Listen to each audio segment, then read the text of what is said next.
അപ്പോൾ നമ്മുടെ സന്യാസി അച്ഛൻ്റെ ഡോക്യുമെൻ്ററി, ആചാര്യ ഡോക്യുമെൻ്ററി അല്ലേ, അത് കഴിഞ്ഞിട്ട് പിന്നെ ഡോക്യുമെൻ്ററിയിലായിരുന്നോ അതോ സിനിമയിലേക്കൊന്നും? ഇല്ല, എനിക്കിത് രണ്ടും ഇഷ്ടമായിരുന്നു.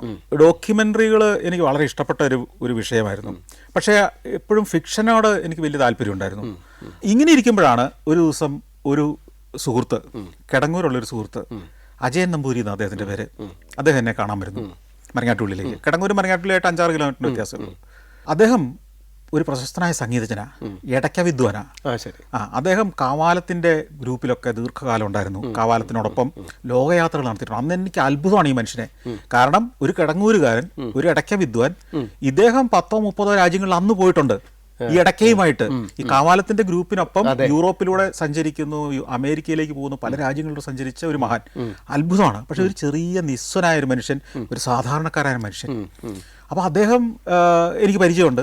അദ്ദേഹം ഇടയ്ക്ക് ഞങ്ങൾ കാണും, അങ്ങനെ സംസാരിക്കും. അന്ന് എന്നെ കാണാൻ വന്നത് പുള്ളിക്ക് ദൂരദർശൻ ഒരു ടെലിഫിലിമിന് അനുമതി കൊടുത്തു. അദ്ദേഹം എഴുതിയതാണ്, കൃഷ്ണഗാഥ എന്നാണ് എൻ്റെ പേര്. അത് അഷ്ടമിരോഹിണിയുടെ അന്ന് സംപ്രേഷണം ചെയ്യാൻ പറ്റുവാണെങ്കിൽ നന്നായിരിക്കും. അന്ന് ചെയ്യാൻ പറ്റുമെന്നുണ്ടെങ്കിൽ ഈ സാധാരണഗതിയിൽ ദൂരദർശനിൽ ഒരു ടെലിഫിലിം ഒക്കെ അനുമതി കിട്ടിയാലും നമ്മൾ കൊണ്ടുപോയി കൊടുത്താൽ അവർക്ക് കുറേ നാൾ കഴിഞ്ഞ് അവർക്ക് സ്ലോട്ട് വരുമ്പോഴേ അത് ടെലികാസ്റ്റ് ചെയ്യുള്ളൂ. ഇതല്ല, ഈ കൃഷ്ണഗാഥ ആയതുകൊണ്ട് അഷ്ടമിരോഹിണിക്ക് കൃത്യമായിട്ടിടും. അപ്പം പക്ഷെ പ്രശ്നം, ഇനി ഒരു 25 ദിവസമേ ഉള്ളൂ അഷ്ടമിരോഹിണിക്ക്. അതിനിടയ്ക്ക് ഇയാൾക്ക് പൈസയും ഉണ്ടാവില്ല, ഈ സംവിധാനങ്ങളെല്ലാം കോർഡിനേറ്റ് ചെയ്യാനുള്ള കഴിവുമില്ല. അപ്പോൾ അദ്ദേഹം പറഞ്ഞു സന്തോഷം ചെയ്തു, എനിക്ക് എന്നെ കൊണ്ട് ചെയ്യാൻ പറ്റുമെന്ന് തോന്നുന്നില്ല. ഞാനങ്ങനെ പറഞ്ഞാൽ എഴുതി കൊടുത്തു, അവരത് അനുവദിച്ച് തന്നു. സന്തോഷിന് പറ്റുമെങ്കിൽ അങ്ങ് ചെയ്തോളൂ, സന്തോഷം ഇത്രയൊക്കെ ചെയ്യുന്നത് നമുക്കറിയാം. ഞാനതങ്ങ് ഏറ്റെടുത്തു. ശരി, ഞാൻ തന്നെ ചെയ്യാം എന്ന് തീരുമാനിച്ചു. അപ്പം നമ്മുടെ കയ്യിൽ ഈ പറഞ്ഞ പോലെ തന്നെ പൈസ കുറേശ്ശെ വരുന്നുണ്ട്, പല പരിപാടികളുണ്ട്, എല്ലാത്തിനും ആളുണ്ട്. തന്നെയല്ല നമുക്കിപ്പോൾ ഇത്ര ബന്ധങ്ങളായി, പരിചയമായി, പിന്നെ ഒരു ധൈര്യമുണ്ട് എപ്പോഴും. അങ്ങനെ ഞാൻ അഷ്ടമിരോഹിണി, അതായത് അതിൻ്റെ കഥ ഇത്രയേ ഉള്ളൂ. ചെറുശ്ശേരി കൃഷ്ണഗാഥ എഴുതാൻ ഇടയായ ഒരു സംഭവമുണ്ട്.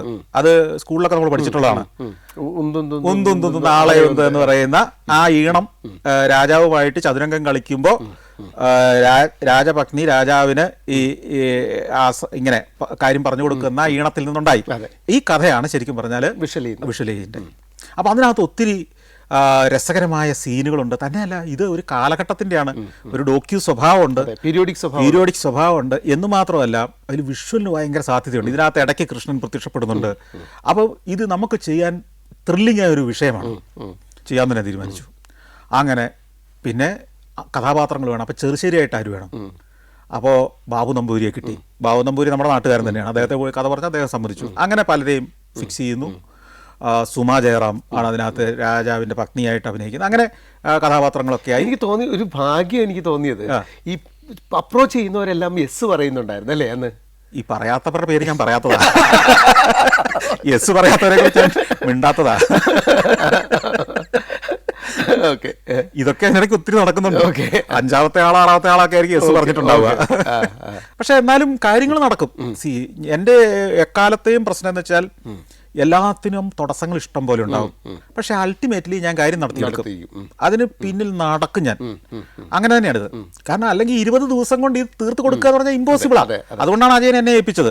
അപ്പോൾ ഈ 20 ദിവസം കൊണ്ട് ഇതിന്റെ ലൊക്കേഷൻ അറേഞ്ച് ചെയ്യണം, എല്ലാ കഥാപാത്രങ്ങളെ ഉണ്ടാക്കണം, ആക്ടേഴ്സിനെ മുഴുവൻ കണ്ടെത്തണം, അവരെ എവറിത്തിങ്, ഇതിനുള്ള ലൊക്കേഷൻ റെഡി ആവണ്ടേ. അന്നത്തെ കാലത്തെ ഒരു കൊട്ടാരത്തിന് പറ്റ സെറ്റ് ഉണ്ടേ, പ്ലസ് ഇത് ഷൂട്ട് ചെയ്യണം, പിന്നെ പോസ്റ്റ് പ്രൊഡക്ഷൻ വർക്ക് തീർക്കണം. ഇതെല്ലാം കഴിഞ്ഞ് ഒരാഴ്ച മുമ്പെങ്കിലും ദൂരദർശനം കൊണ്ടേ കൊടുക്കുക വേണം. അപ്പോൾ എത്ര ദിവസമുണ്ട്? ഇന്നത്തെ പോലെ അല്ല. അന്ന് ലൈറ്റ് യൂണിറ്റ് എന്ന് പറഞ്ഞാൽ ഒന്നെങ്കിൽ ചെന്നൈയിൽ നിന്ന് വരണം, അല്ലെങ്കിൽ പിന്നെ ത്രോബ് എന്ന് പറഞ്ഞ തിരുവനന്തപുരത്ത് ഒരു യൂണിറ്റ് ഉണ്ട്, അല്ലെങ്കിൽ ചിത്രാഞ്ജലിയുടെ യൂണിറ്റ് ഉണ്ട്. ഇവർക്കൊന്നും അന്ന് ദിവസങ്ങളില്ല, മനസ്സിലായില്ലേ? എല്ലാം ബുക്കാ 2-3 മാസങ്ങളിലേക്ക്. ലൈറ്റ് യൂണിറ്റ്സ് ഒക്കെ അത്രയൊക്കെ ഉള്ളൂ.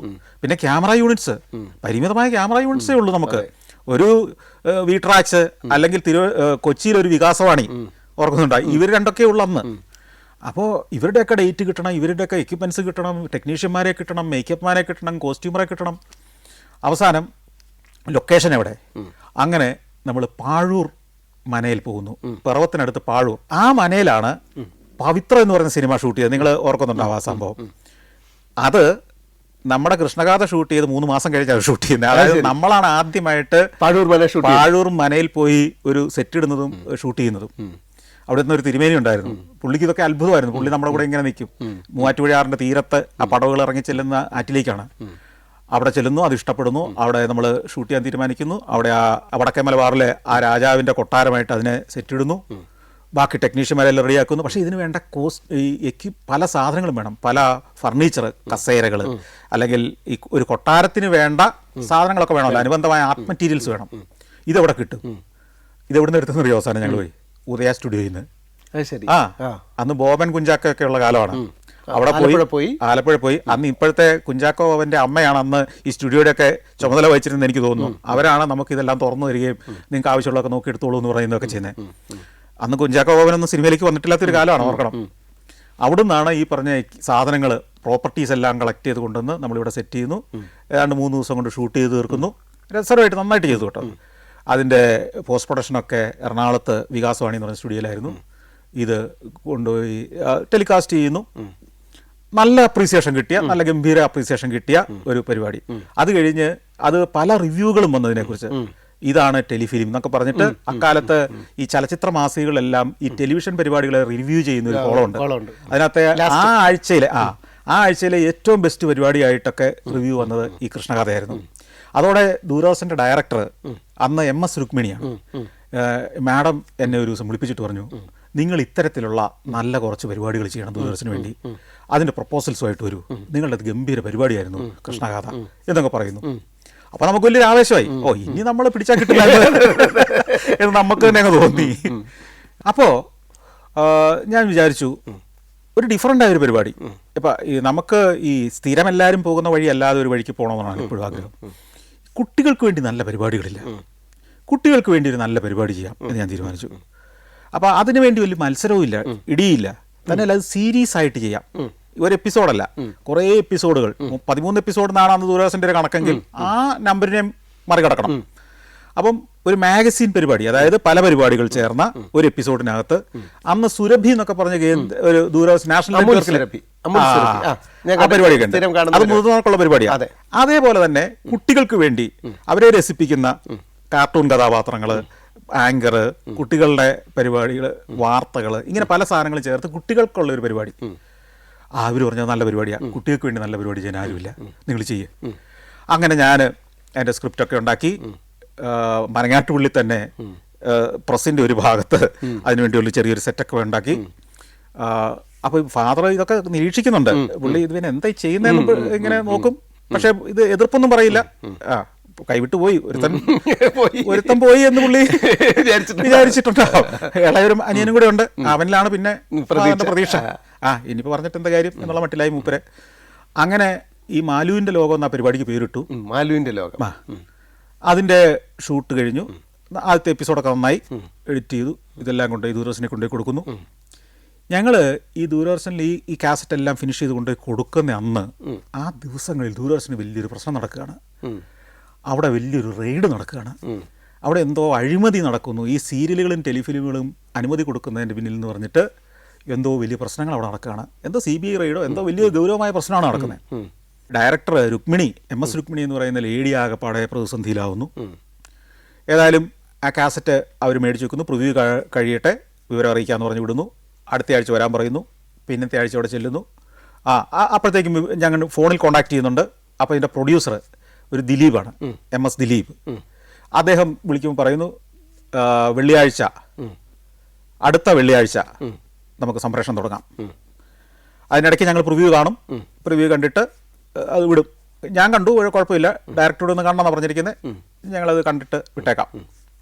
അപ്പോൾ ഞാൻ ചോദിച്ചു, അത് ഉറപ്പല്ലേ, നമുക്ക് അങ്ങനെ അനൗൺസ് ചെയ്യട്ടെ, പത്രത്തിലൊക്കെ ഒരു കൊടുത്തോളൂ. അങ്ങനെ അടുത്ത വെള്ളിയാഴ്ച വൈകുന്നേരം 6:30 7 മണിക്കോ മറ്റോ മാലുവിൻ്റെ ലോക സംപ്രേഷണം തുടങ്ങുകയാണ്. അപ്പം അതൊരു സീരീസ് ആയിട്ട് പോകേണ്ടതാണ്. എല്ലാ ആഴ്ചയിലും ഒരു പ്രത്യേക ദിവസം കുട്ടികൾക്ക് വേണ്ടിയുള്ളൊരു ഗംഭീര പരിപാടി. നമ്മളെന്ത് ചെയ്തു, ഗംഭീരമായിട്ടൊരു കാർഡൊക്കെ അടിച്ചു, സുഹൃത്തുക്കൾക്കും ബന്ധുക്കൾക്കും എല്ലാം അയക്കുന്നു, പത്രങ്ങളിലെല്ലാം കൊടുക്കുന്നു, അവിടെ എല്ലാം വാർത്ത വരുന്നു. നിർമ്മാണം സംവിധാനം സന്തോഷകുളങ്ങര മാലുവിൻ്റെ ലോകം കുട്ടികൾക്കായി ആദ്യമായി മലയാളത്തിൽ ഇങ്ങനെ ഒരു പരിപാടി. അതിനകത്ത് ഫിക്ഷനുണ്ട്, നോൺ ഫിക്ഷനുണ്ട്, എല്ലാം ഉണ്ട്. അരമണിക്കൂർ കൊണ്ട് ഒത്തിരി പരിപാടികളുള്ള ഒരു പരിപാടി. ആ സുരഭിയുടെ ഒക്കെ ഏതാണ്ടൊരു സ്വഭാവം. അപ്പം വ്യാഴാഴ്ച തന്നെ ഞങ്ങൾ തിരുവനന്തപുരത്ത് ചെല്ലുന്നു. ഇതിൻ്റെ ഒരു ഫൈനലൈസേഷൻ ആണല്ലോ, പ്രിവ്യൂ ഒക്കെ കണ്ടിട്ടുണ്ടാവും അറിയാൻ വേണ്ടി. അപ്പം ചിലപ്പോൾ വ്യാഴാഴ്ച ഒരു പ്രിവ്യൂ കണ്ടിട്ടില്ല. പറഞ്ഞു ഈ CBIയുടെ ഒരു വിഷയമൊക്കെ നിങ്ങൾ അറിഞ്ഞില്ലേ, അതിൻ്റെ ഇച്ചിരി പ്രശ്നങ്ങൾ നിൽക്കുകയാണ്, കുഴപ്പമില്ല, കാര്യങ്ങളൊക്കെ നടക്കും. അപ്പം നമ്മളന്ന് അവിടെ താമസിച്ചു, ഒരു ലോഡ്ജ് എടുത്ത് അവിടെ താമസിക്കുന്നു. പിറ്റേ ദിവസം രാവിലെ വെള്ളിയാഴ്ച, അന്ന് വൈകിട്ടാണ് ടെലികാസ്റ്റ് ചെയ്യേണ്ടത്, ഇതിൻ്റെ വാതക്കൽ നിൽക്കുകയാണ്. അപ്പോൾ ഈ പ്രൊഡ്യൂസർമാരെ മുറിയിൽ നിന്ന് ഇറങ്ങുന്നുണ്ട് പോകുന്നുണ്ട്. ഉച്ചയായി, ഒന്നും പറയുന്നില്ല. ഞാൻ വാതക്കൽ ചെന്ന് എത്തി നോക്കും, അവർ നമ്മളെ മൈൻഡ് ചെയ്യുന്നില്ല. അവർ മുറിയിൽ നിന്ന് ഇറങ്ങുമ്പോൾ ഓടിച്ചെല്ലും, സാർ എന്തായി നമ്മുടെ വെയിറ്റ് എന്ന് പറയുന്നു, പോകുന്നു. ദൂരദർശനിൽ അന്ന് അങ്ങനെയാണ്, നമ്മൾ വേറൊരു ഭാവത്തിൽ ഇങ്ങനെ ഭവ്യതയോടെ നിൽക്കുകയല്ലാതെ ഒന്നും ചെയ്യാൻ മാർഗമില്ല. ഒടുവിൽ ഒരു 5 മണി കഴിഞ്ഞപ്പോൾ ഈ MS ദിലീപ് എന്ന് പറഞ്ഞ ആൾ ഇറങ്ങി വരുമ്പോഴും നമ്മൾ ഓടി ചെല്ലുന്നുണ്ട്. മുറിയിലേക്ക് ചെല്ലുമ്പോൾ ചോദിക്കുന്നു, ഇവിടെ ഇന്ന് പോവുകയല്ലോ കേട്ടോ. വളരെ ലളിതമായിട്ട് അദ്ദേഹം പറഞ്ഞു, ഇന്ന് പോവില്ല. നമ്മളിവിടെ ബാക്ക്ഗ്രൗണ്ട് മൊത്തം വർക്ക് ചെയ്ത് വെച്ചേക്കാം, എല്ലാവർക്കും ഒന്ന് ആലോചിച്ച് നോക്കി, തകർന്ന് തരിപ്പണാകുകയാണ്. നമ്മൾക്കും സുഹൃത്തുക്കൾക്കും മുഴുവൻ, നമ്മളറിയുന്നവർക്കെല്ലാം അവരെ അന്ന് ദൂരദർശൻ മാത്രമേ ഉള്ളൂ. TV ഓൺ ചെയ്താൽ ദൂരദർശനെ കാണുള്ളൂ. അന്ന് ചാനൽ മാറ്റേണ്ട സാധനമൊന്നും ഇല്ല, അതിന്റെ ആവശ്യമില്ല. വീട്ടില് എന്തിനാ മാറ്റുന്നത്, എങ്ങോട്ട് മാറ്റാൻ, ദൂരദർശൻ കാണും, അത്രേ ഉള്ളൂ. അതിന് ദൂരദർശനുള്ള ഈ ലോഗോ പോലും അന്ന് ഇല്ലില്ല. കാരണം അത് ഇട്ടാൽ ദൂരദർശനാണ്, എല്ലാവർക്കും അറിയാം. ഇപ്പൊ സിനിമയുടെ മുകളിൽ ആരും ലോഗോ വെക്കും എന്നുള്ളതല്ലേ. അപ്പം ഞാനിങ്ങനെ തകർന്ന് ഇരിക്കുകയാണ്. 5 മണി കഴിഞ്ഞു, എന്ത് ചെയ്യും ചോദിച്ചു. സാറേ എന്തെങ്കിലും വഴിയുണ്ടോ, ഡയറക്ടറെ കണ്ടെന്തെങ്കിലും. അങ്ങനെ ചെല്ലേ, അവിടെ ഇപ്പോൾ അതിനേക്കാൾ വലിയ പ്രശ്നത്തിൽ അവിടെ നിൽക്കുക. നമ്മൾ ഇതിനു വേണ്ടി നടത്തിയ ഒരുക്കം, അധ്വാനം, നമ്മുടെ ജീവിതം ഇതിന് സമർപ്പിച്ച് ചെയ്തിരിക്കുന്ന നമ്മളുടെ ആ എഫേർട്ട്, നമ്മുടെ അവസ്ഥ, ഇതൊന്നും ഒരു ഉദ്യോഗസ്ഥ സംവിധാനത്തിനോ ഇത്തരമുള്ളൊരു ഒരു ഒരു ഒരു സ്ഥാപനത്തിനോ ഒരിക്കലും മനസ്സിലാവില്ല എന്ന് നമ്മൾ തിരിച്ചറിയുന്ന ചില പാഠങ്ങളിലൂടെയാണ്. നമ്മളൊക്കെ എത്ര നിസ്സാരരാണ്, നമ്മുടെ അധ്വാനമൊക്കെ എത്ര നിസ്സാരമാണ്, അതിനൊക്കെ ഒരു വിലയുമില്ല എന്നൊക്കെ നമ്മൾ പാഠങ്ങൾ പഠിക്കുന്ന അവിടെ നിന്നാണ്. നമ്മൾ കുനിഞ്ഞ തലയായിട്ട് ഇനി ജീവിതം എങ്ങോട്ട് എന്ന്, കാരണം ഇനി എങ്ങനെ വീട്ടിലേക്ക് പോലും ചെല്ലാൻ ബന്ധുക്കളെ സുഹൃത്തുക്കളെ ഒക്കെ അറിയിച്ചു കഴിഞ്ഞു. ഇറങ്ങി വരികയാണ്. ഏറ്റവും രസം എന്താണെന്ന് വെച്ച് കഴിഞ്ഞാൽ, ആ സമയമൊക്കെ ആയപ്പോഴത്തേക്കും ഞാൻ കല്യാണം കഴിച്ചിട്ടുണ്ട്. ആ കല്യാണം എന്ന് പറഞ്ഞാൽ ഞാൻ വളരെ ലെറ്റർ അയച്ചിട്ടുണ്ട്. ആ സംശയമുണ്ടോ, അവരുടെ വീട്ടിലേക്ക് അവരുടെ അയൽവക്കംകാർക്ക് വരെ അയച്ചു. ലെറ്റർ മാത്രമല്ല, എല്ലാവരും വിളിച്ചറിയിക്കുക. അന്ന് ഒരു ദൂരദർശനിൽ ഇത്തരം ഒരു പരിപാടി വരുന്നവെന്ന് പറഞ്ഞാൽ അന്നൊരു ഹീറോയുവാ. പ്രത്യേകിച്ച് നാട്ടിൻപുറത്തൊക്കെ, സിറ്റിയിലൊക്കെ ഉള്ളവർക്ക് അങ്ങനെ ഇല്ലായിരിക്കാം, പക്ഷെ നാട്ടിൻപുറത്ത് നമ്മളൊരു ഹീറോയാ. നമ്മൾ ഇത്രയും പണികൾ ചെയ്യുന്നു, ഇത് അവൻ്റെ വലിയ പരിപാടി വരുന്നു. നമ്മുടെ ഭാര്യ വീട്ടുകാരൊക്കെ അഭിമാനത്തോടെ TV മുമ്പിൽ അങ്ങനെ ഇരിക്കുകയാണ്. ആ അഭിമാനം മുഴുവൻ തകർന്ന് തീരാൻ ഇനി ഏതാനും മിനിറ്റുകളേ ഉള്ളൂ, നമുക്ക് മാത്രമേ അറിയത്തുള്ളൂ. ഞാൻ ആരെയും വിളിക്കാൻ പോയില്ല. ഞാൻ തിരിച്ച് നാട്ടിലേക്ക് പോരുകയാണ്. എനിക്കറിയാം ഞാൻ തിരിച്ച് നാട്ടിലെത്തുമ്പോഴത്തേക്കും ഇവൻ ചീറ്റിപ്പോയി എന്നുള്ളത് നാട്ടിൽ പറഞ്ഞിട്ടുണ്ടാവുമെന്നറിയാം. എന്ത് പറയാനാ, തിരിച്ചിങ്ങ് പോരുന്നു. ആ പരിപാടി പിന്നീട് എപ്പോഴോ അവർ സംപ്രേഷണം ചെയ്തെന്ന് കേട്ടു. പിന്നെ ഞാൻ മുമ്പോട്ട് പോയില്ല പരിപാടിയായിട്ട്. മാലുവിൻ്റെ ലോകം അങ്ങനെ അവസാനിച്ചു. എത്ര എപ്പിസോഡുകൾ കൊടുത്തായിരുന്നു? ഞാൻ 3 എപ്പിസോഡ് ഷൂട്ട് ചെയ്ത് അതിൽ ആദ്യത്തെ കൊണ്ടേ കൊടുത്തത്. അത് ഈ പറഞ്ഞ പോലെ തന്നെ ദയനീയ പരാജയമായിപ്പോയി. അപ്പോൾ ഈ പരാജയങ്ങൾ എപ്പോഴും നമ്മുടെ കൂടെയുണ്ട്. ഈ പരാജയങ്ങളിൽ അങ്ങ് തീർന്നു പോവുകയും നമ്മൾ അവസാനിപ്പിക്കുകയും ചെയ്തില്ല എന്നുള്ളിടത്താണ് കഥകൾ മുമ്പോട്ട് പോകുന്നത്. ശരിക്കും ഇപ്പോഴത്തെ ജനറേഷനോടുള്ളൊരു മെസ്സേജും കൂടിയാണ്. എവിടെയെങ്കിലും ഒരു പരാജയം വരുന്നിടത്ത് വെച്ച് പിന്നെ എന്ത് ചെയ്യണമെന്ന് അറിയാതെ പകച്ചു നിൽക്കുന്ന ഒരു അവസ്ഥയുണ്ട്. അല്ല, അതിന്റെ പ്രശ്നം എന്താ വെച്ച് കഴിഞ്ഞാൽ, ഇന്ന് അവസരങ്ങൾ അത്രയേറെ ഇവരുടെ മുമ്പിൽ, എന്നിട്ടും ഇവർക്ക് ഒരവസരം ഇല്ലെങ്കിൽ മറ്റൊരവസരം ഉണ്ടെന്ന് അറിയാം. ഇപ്പൊ യൂട്യൂബ് ഇല്ലെങ്കിൽ ഫേസ്ബുക്ക് ഉണ്ടെന്നറിയാം, ഫേസ്ബുക്കിൽ ഇൻസ്റ്റാഗ്രാം ഉണ്ടെന്നറിയാം. മറ്റേത് ദൂരദർശനം ഇല്ലെങ്കിൽ ജീവിതം ഇല്ലെന്ന്. അതെ സത്യം. ദൂരദർശനം ഇല്ലെങ്കിൽ നിങ്ങൾ വിഷ്വൽ മീഡിയയിലാണെങ്കിൽ നിങ്ങൾക്ക് ജീവിതം ഇല്ലാത്തൊരു കാലത്ത് ദൂരദർശൻ വാതിലടച്ച് നിന്റെ പരിപാടി ഇല്ലാതാക്കി കളഞ്ഞ ഒരു ദിവസം നിങ്ങൾ എങ്ങനെ അതിജീവിക്കും ഒന്ന് ചിന്തിച്ചു നോക്കിയാൽ. നിങ്ങൾക്ക് ഇന്നത് പറയാൻ പറ്റില്ല. നിങ്ങളുടെ കല്യാണം ഇന്ന് നടക്കണ്ടെന്ന് മുടങ്ങിപ്പോയതിനേക്കാൾ ഭയങ്കരം സത്യം. കല്യാണം മുടങ്ങിയാൽ നിങ്ങൾക്ക് വേറൊരു പെണ്ണിനെ എവിടെയെങ്കിലും സംഘടിപ്പിക്കാൻ കാര്യം പറയാം. അതെ, ദൂരദർശനിൽ എന്താ നടന്നത് നാട്ടുകാർക്ക് അറിയില്ലല്ലോ. ഇവൻ ചുമ്മാ പുളു പഠിച്ചാന്നല്ലേ പറയുക. നമ്മുടെ ക്രെഡിബിലിറ്റിയും വിശ്വാസതയും മുഴുവൻ അങ്ങ് പോകുന്നത്. അതിന് തൊട്ട് മുമ്പുള്ള പ്രോഗ്രാം വമ്പൻ ഹിറ്റുവാ. അതെ. അപ്പൊ അതും ആൾക്കാരുടെ മനസ്സിലുണ്ട്. അപ്പൊ ഇവൻ രക്ഷപ്പെടും എന്ന് പ്രതീക്ഷിച്ചിരുന്ന വിഷമിക്കുന്നവരുണ്ടാവും.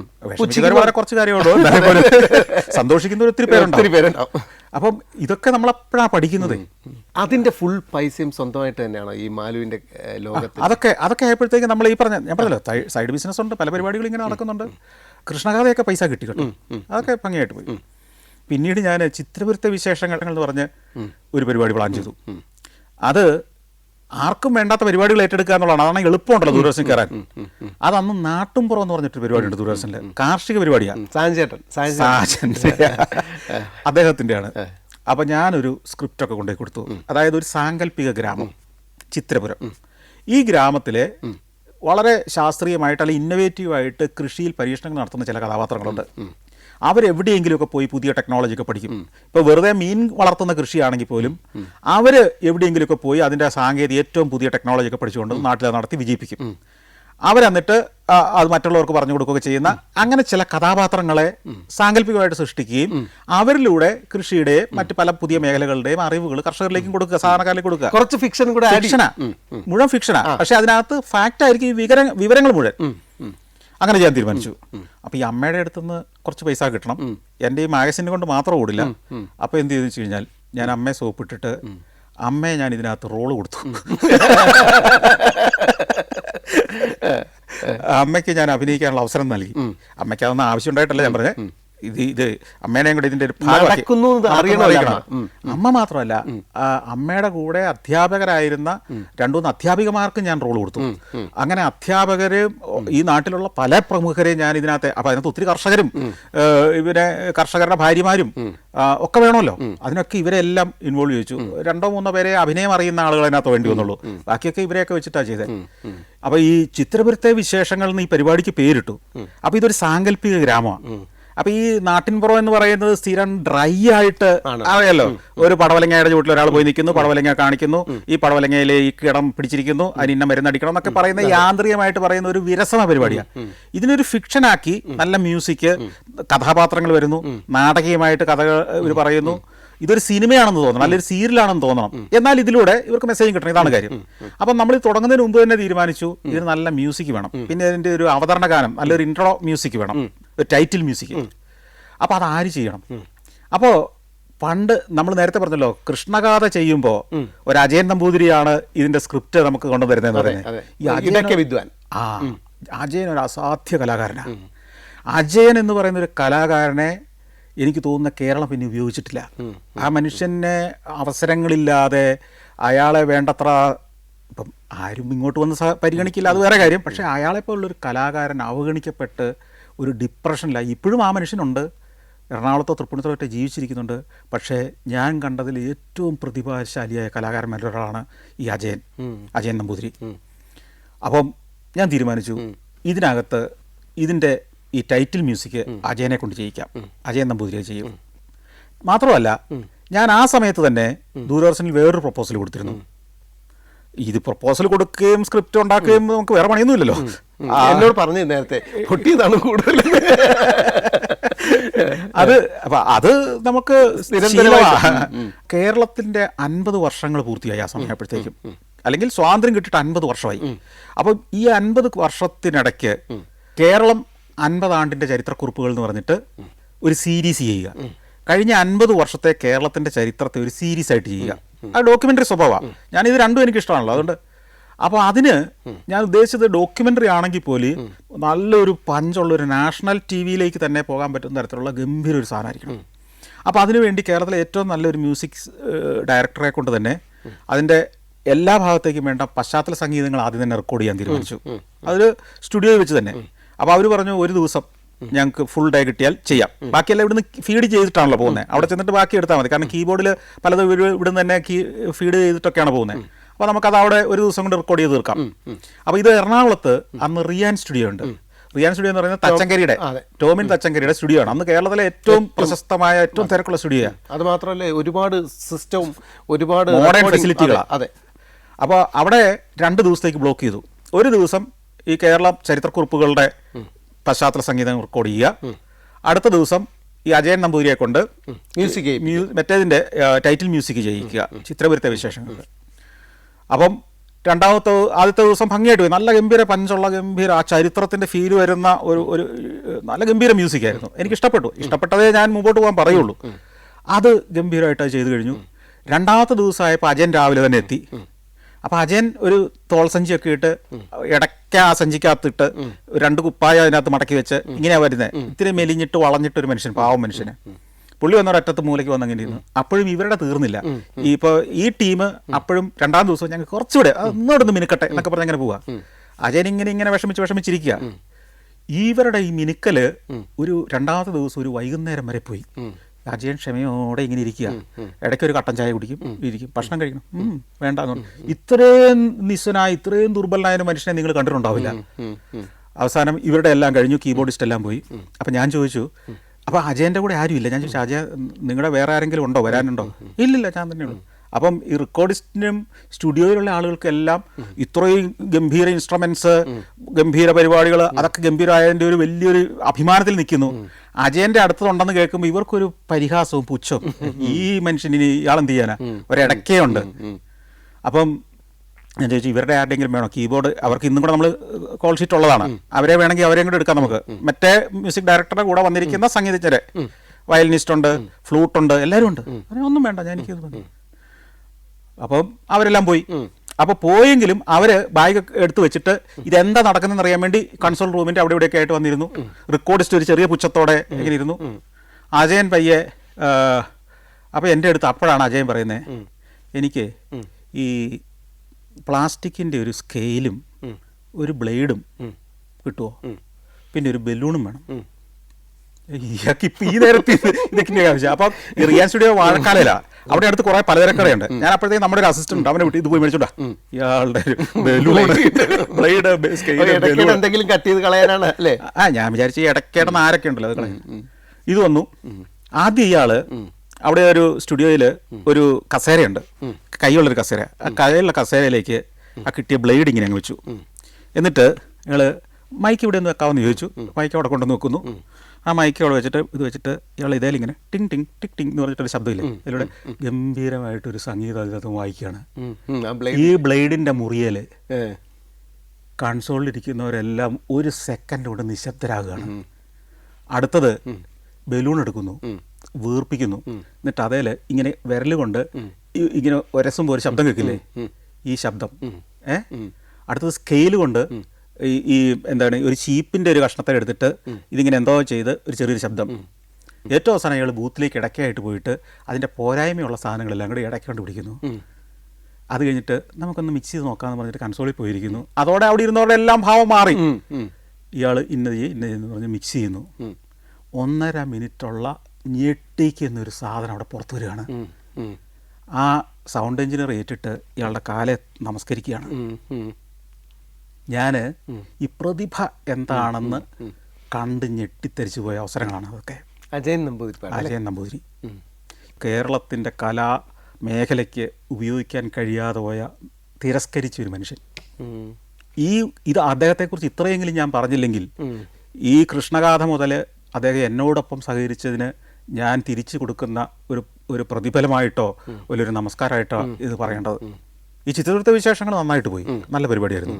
പക്ഷെ അതിൻ്റെ ഒരു പ്രശ്നം പറ്റിയതാണ്, അതിന് ഈ പറഞ്ഞ പോലെ തന്നെ സ്പോൺസർഷിപ്പ് കാശ് എന്നെ പറ്റിച്ചുകൊണ്ടൊരു വിദ്വാൻ പോയി.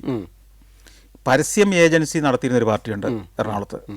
അതിനെക്കുറിച്ച് ഞാനിപ്പോൾ വീണ്ടും പറയുന്നില്ല. പക്ഷേ അദ്ദേഹം ഇതിൻ്റെ സ്പോൺസർഷിപ്പ് മൊത്തം ഏറ്റു. ആ എപ്പിസോഡുകളുടെ മുഴുവൻ, അതെനിക്ക് തോന്നുന്ന 7-8 എപ്പിസോഡുകൾ ആ കണ്ടിന്യൂസ് ആയിട്ട് പോയിട്ട് പിന്നെ പൈസ എല്ലാം നിന്ന് പോയത്. നിറയെ പരസ്യം ഉണ്ടായിരുന്നു. ഈ ആശാൻ ഒരു പരസ്യ ഏജൻസിയാ. ഇദ്ദേഹമാണ് കാശ് പരസ്യം പിടിക്കുന്നത്. എന്നിട്ട് നമുക്ക് പൈസ തരും എന്നുള്ളതാണ് എഗ്രിമെന്റ്. ഇയാൾ കാശൊക്കെ പിടിച്ചു, എഗ്രിമെന്റിന്റെ 2ാം ഭാഗം നമുക്ക് തരും എന്നുള്ള ഭാഗം പുള്ളി വായിച്ചില്ല, കാശ് പറ്റിച്ചോണ്ട് പോയി. അത് വലിയൊരു പ്രതിസന്ധി സൃഷ്ടിച്ചു. കുറച്ച് പൈസ കിട്ടി, പക്ഷേ നമ്മളെ വലിയ പ്രതിസന്ധിയിലാക്കി. കുറേ നാൾ കേസൊക്കെ നടന്നു, ചെക്കൊക്കെ മടങ്ങി, ആ ചെക്ക് കേസൊക്കെ നടന്നു. കുറേശ്ശെ ആയിട്ട് കുറച്ചൊക്കെ കിട്ടി. അങ്ങനെ ഒരു പ്രതിസന്ധി വലിയ തോതിൽ അങ്ങോട്ട് ബാധിച്ചു നമ്മളെ. ഈ സമയത്ത് കല്യാണം കഴിച്ചായിരുന്നു, അവിടെ എന്തെങ്കിലും പ്രതിസന്ധി ഉണ്ടായിരുന്നു? അല്ല, ഈ കല്യാണം എന്ന് പറയുന്നത് തന്നെ ഞാൻ സത്യത്തിലൊരു തരം ശൈശവവിവാഹമായിരുന്നു. കോളേജിൽ ഞാനത് പറഞ്ഞിട്ടുള്ളതാണ്, എൻ്റെ ക്ലാസ്മേറ്റ് ആയിരുന്നു. ഞങ്ങൾ കോളേജിൽ വെച്ച് തന്നെ പരിചയമാണ്.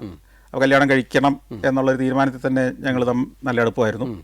അപ്പം ഡിഗ്രി കഴിഞ്ഞ് ഞാൻ ഈ പരിപാടിക്കും അതുപോലെ തന്നെ PG പോകുമ്പോഴും അല്ലെങ്കിൽ ഇതെല്ലാം മുമ്പോട്ട് പോകുമ്പോഴും നമ്മൾ ഈ സിനിമ അല്ലെങ്കിൽ ടെലിവിഷൻ, വിഷ്വൽ മീഡിയ എന്നൊക്കെ പറഞ്ഞ് നടക്കുമ്പം ഇവരുടെ വീട്ടുകാർക്ക് ഒരു കൺഫ്യൂഷൻ ഉണ്ടല്ലോ, ഇവൻ മിക്കവാറും മുങ്ങിക്കളയുമോ. അപ്പം അതുകൊണ്ട് ഒരു 24 വയസ്സിൽ എനിക്ക് കല്യാണം കഴിക്കേണ്ടി വന്നയാളാണ് ഞാൻ. വിവാഹിതനായ ഒരാൾക്ക് സ്വന്തം വീട്ടുകാരോട് മാത്രം പറഞ്ഞാൽ പോരല്ലോ സമാധാനം. അതെ അതെ അതെ അതെ. അപ്പോൾ അങ്ങനെയുള്ള ഒരു ഒരു സാഹചര്യമൊക്കെ ആയിട്ടാണ് പിന്നെ മുമ്പോട്ട് പോകുന്നത്. അവരും അക്സെപ്റ്റ് ചെയ്തായിരുന്നോ ഈ യാത്രകളൊക്കെ?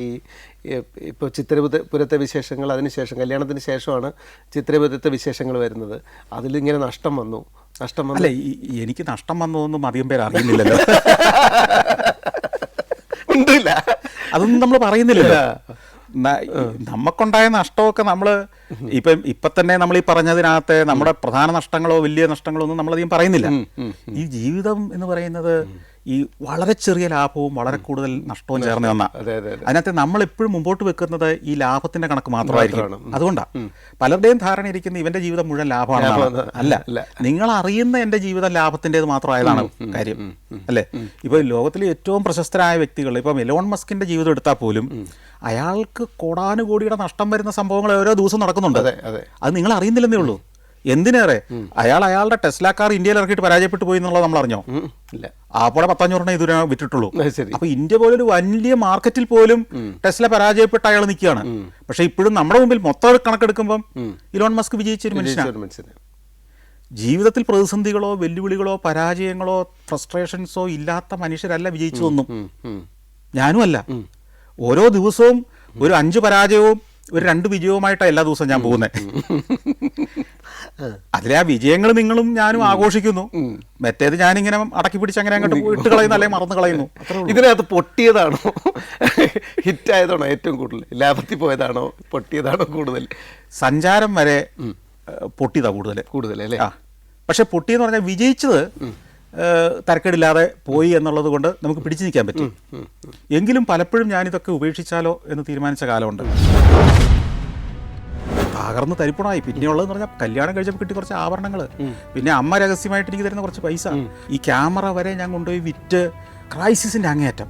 ഒരിടവും പിടുത്തമില്ലാതെ ഇങ്ങനെ നിൽക്കുന്ന സമയത്താണ് അടുത്ത പരിപാടി ചെയ്യാൻ തീരുമാനിക്കുന്നു, കേരള വിശേഷം. അതായത് ഇന്നത്തെ സഞ്ചാരത്തിൻ്റെ ആദ്യമ രൂപം അതാണ്. പിറ്റേ ദിവസം രാവിലെ എഡിറ്റിംഗ് ഉണ്ട്, അതുകൊണ്ട് വീട്ടിൽ വരാൻ പറ്റില്ല. അവിടെ എങ്ങനെ കിടക്കുമ്പോൾ രാത്രി വൈകി ഭീകരമായ പുറംവേദന എനിക്ക് തുടങ്ങി. സഹിക്കാൻ പറ്റാത്ത വേദന, പൊളയുകയാണ്, ശ്വാസം പോലും കിട്ടുന്നില്ല. ശരിക്കും പറഞ്ഞ ഒരു വീട്ടുകാരൻ്റെ വിറക് വരെയും മറ്റായിരുന്നു. അത് അടിച്ച് വൃത്തിയാക്കി പുള്ളിക്ക് കൊടുത്ത് പുള്ളി അതിനകത്ത് ഒരു കട്ടിൽ വിട്ട് എഴുത്തിന് എരുവേണ്ട അതിനകത്തിരിക്കും. ഞാൻ അവിടെ ചെല്ലും. ചില ദിവസം രാത്രി പുള്ളിയുടെ കൂടെ അതിനകത്ത് കിടക്കും. എങ്ങോട്ട് പോകണമെന്ന് അറിയത്തില്ല, എങ്ങും പോകാനില്ല. ഒരു ഹോട്ടലിൽ പോയി മുറികൾക്ക് താമസിക്കാനുള്ള പൈസയും കയ്യിലില്ല. സഞ്ചാരത്തിന്റെ നേപ്പാളിന്റെ 2 3 എപ്പിസോഡുകളാണ്. അത് എഡിറ്റ് ചെയ്ത് തീർന്നു. വോയിസ് ഓവർ ഒന്നും ആയിട്ടില്ല, മൊത്തം ഒന്ന് പ്ലേ ചെയ്ത് കാണുകയാണ് ഞങ്ങൾ. ഇത് കണ്ടു കഴിഞ്ഞപ്പോഴത്തേക്കും ഈ ഡബ് ചെയ്യാൻ വന്ന serial ആർട്ടിസ്റ്റുകളെല്ലാം കൈയടിക്കുന്നു.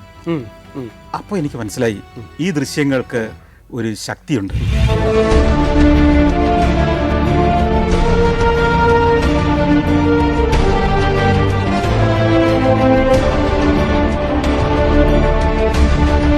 Saudi Arabia, United Arab Emirates, Kuwait. സഞ്ചാരം വോള്യം നമ്പർ 20. ഫുൾ HD-യിലുള്ള അപൂർവ ദൃശ്യയാത്രാ വിവരണ ശേഖരം ഉടൻ സ്വന്തമാക്കാൻ സഞ്ചാരം എന്ന് SMS ചെയ്യൂ. ഫോൺ 9995 444 222.